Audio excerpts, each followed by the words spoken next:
Hello, welcome.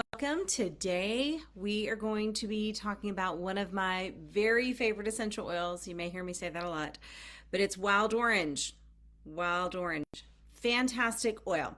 Now, we're going to geek out just a little bit, all right? So if you are not into certain sciencey things or whatever, then just hang on, bear with me till the end because I'm going to give you some practical tips too.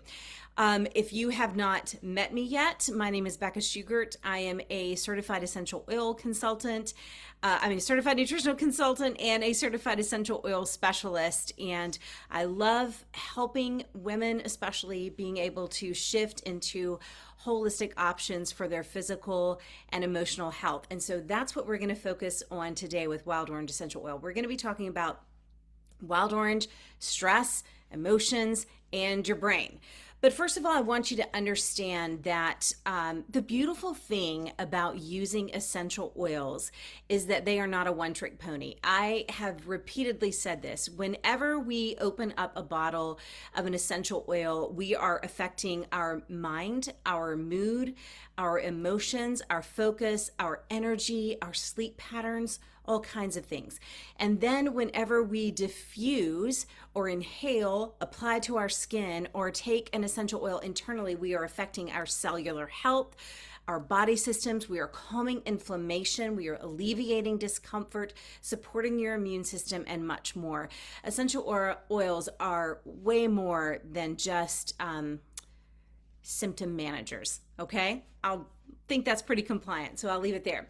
But today we're going to talk about stress, emotions, and your brain. And so I'm going to throw a big word out here at you, maybe for some of you, maybe not, but it's neuroplasticity.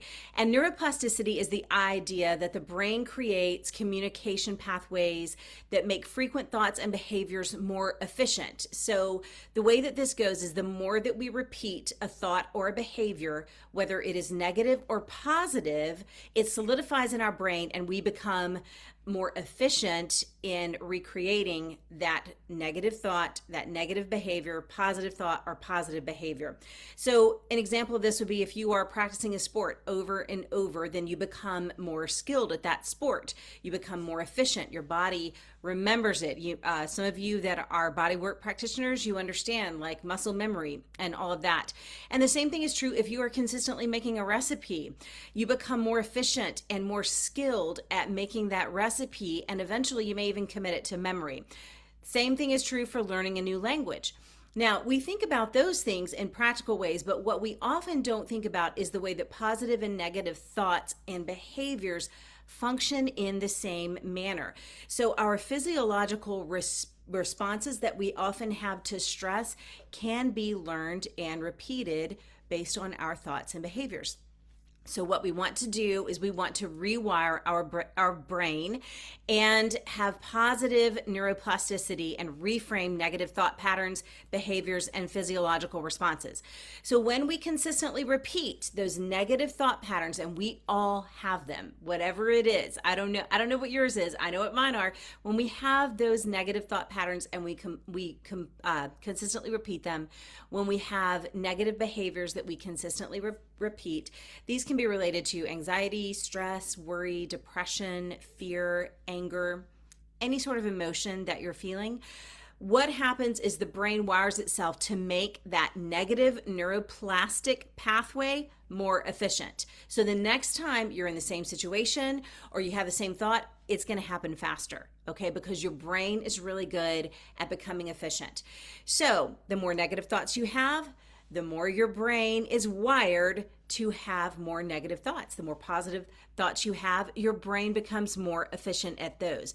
So that's something to think about, especially like if you have teenagers or children, right? And if they repeat negative thoughts, or if you repeat negative thoughts about yourself even.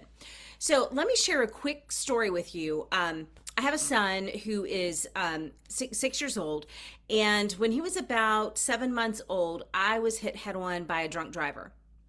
And thankfully, none of my children were with me, and miraculously, I walked away from the accident. I did have major soft tissue damage.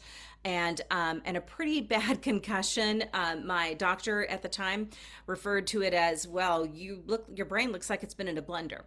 And so there was a lot of healing that I had to do, a lot of healing physically. One of the side effects of the car accident that I was not anticipating was being afraid to drive. I have 4 kids. I am a homeschool mom. I have a business to run, and I cannot not drive, right?